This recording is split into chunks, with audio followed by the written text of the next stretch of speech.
I've always been a slow reader. One of the biggest reasons for this is I have trouble paying attention for long periods of time. My mind wanders, and I have all of these other thoughts and ideas. Sometimes, I go to write some of them down. But then I'm continually distracted by the book at hand. The other thing is that I really focus on comprehension when I read. I'm really good at retaining information, but the other side of that coin is that I struggle to get past sentences that I don't completely understand. My inclination to ensure understanding before moving on, rather than focusing on getting the general idea of the text, simultaneously improves my comprehension and retention, and decreases my reading speed. Considering I've always struggled with reading quickly, I've developed some strategies for allowing myself to improve my speed. Below are my tips for picking up reading speed as a slow reader. If you're a slow reader too, I hope you find them useful.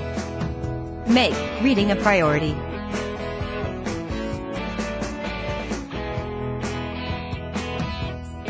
Establish reading as a priority.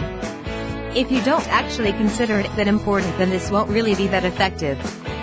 But if you do consider it important, then you must reiterate that to yourself, that it's a priority. Once it becomes a priority, then you can work on fitting it into your schedule. Set reading goals. Set reading goals for yourself. Monthly goals tend to be better than yearly goals for keeping on track.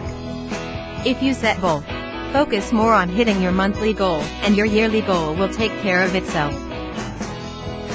Depending on how far you are along your reading advancement, and how much time you'll be able to dedicate to reading, you can set a goal of 1, 2, 4, or 8 books per month. Most people don't even read a book a month, so if you get to that point you're already in good shape.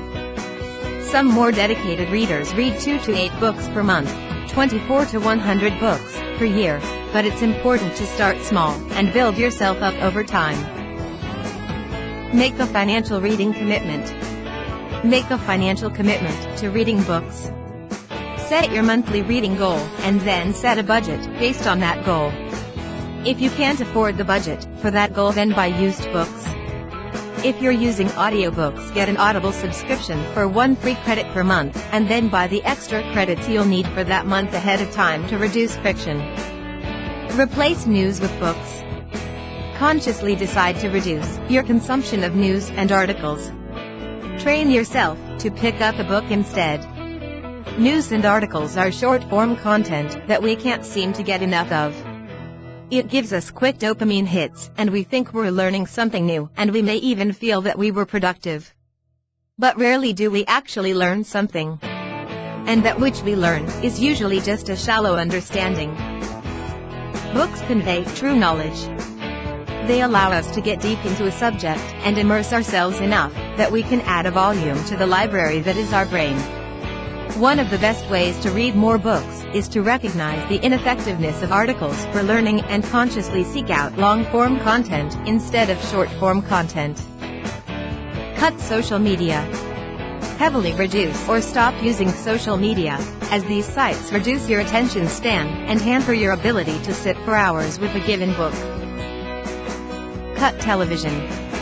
Stop watching television shows, as shows reduce your desire for and enjoyment for books, and replace them with the lazy instinct of putting on the television. Think of books like TV seasons. Think of each book like a television season. Seasons typically range from 10 30-minute episodes, 5 hours, to about 15-hour-long episodes, 15 hours. Audiobooks, meanwhile, are typically between 5 and 20 hours. If you can binge read a book, instead of binge watching a season, then you've got a great way to read books consistently. Think of both reading duration and speed. When you think about reading books quickly, make sure you understand what quickly really means. It doesn't simply mean the pure speed at which you read when you are sitting down. If you read extremely fast for 5 minutes, and then put the book down, you won't get anywhere. This may seem obvious, but the number of books you can finish in a month is dependent on not just your reading speed, but also the duration of time in that month during which you read. You need to work on both in order for you to read many books in a month. After a certain point, you'll hit limits on how fast you can read. But it turns out that most people can greatly increase the amount of reading time they put in throughout a week. We all think we're extremely busy, and we generally are right. But when we account for all the hours we spend commuting, watching TV, going on social media, and browsing the internet, our free time, that's not very productive, adds up to quite a lot. Designate reading days. Designate certain weekend days as reading days, then set aside 4 to 6 hours for uninterrupted reading. This is the sweet spot, as you'll be able to get through the same number of pages in a day as you would if you read an hour each weekday. Drive with audiobooks. Go on a 4 to 6 solo-hour drive and put on an audiobook. Make sure you have nothing to do. You'll be able to finish a 5 to 8 hour audiobook at 1.25x or 1.5x speed, and you'll be able to finish a 10 to 16 hour audiobook in just 2 drives. Speed up audiobooks. Speed up certain audiobooks to 1.25x or 1.5x, depending on reading speed and information density. Be okay with slowing back down to 1x and then picking the speed back up again to 1.5x. Be okay with going a bit too fast and then rewinding 30 seconds when you zoned out or missed details. Read along with audiobooks. Sit in a quiet place with both a physical book and an audiobook and read along with the audiobook. You should be able to increase the audiobook speed if you concentrate on the words and read along. The audiobook will help you concentrate and provide some guardrails for your wandering mind. Listen to audiobooks while commuting. Listen to audiobooks while commuting or traveling between meetings. Put on noise-canceling headphones so you can deeper into the zone. Only read books you enjoy. Only pick up books that you are super excited about reading. You need to reinforce your love of reading by continually reading great books, and you need to avoid the feeling that reading is punishment by trying to get through unenjoyable books. Be willing to move on.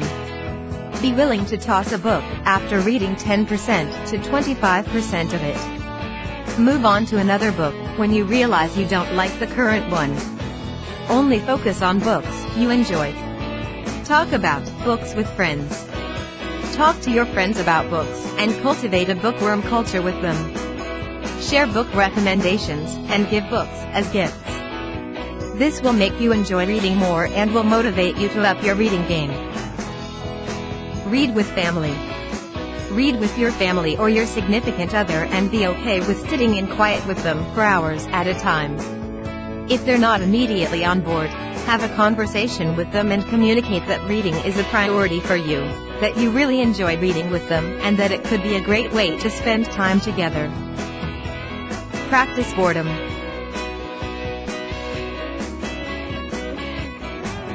Practice being okay with sitting and walking with nothing to do, without picking up your phone or using social media, as this will increase your attention span and reduce your addiction to short-form content. Build momentum with quick finishes.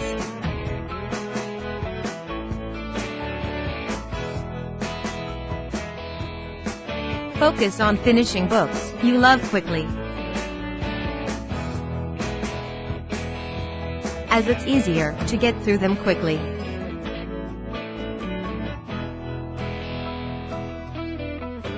You'll enjoy them more with more of the narrative fresh in your mind. You'll get an entertainment hit from reading.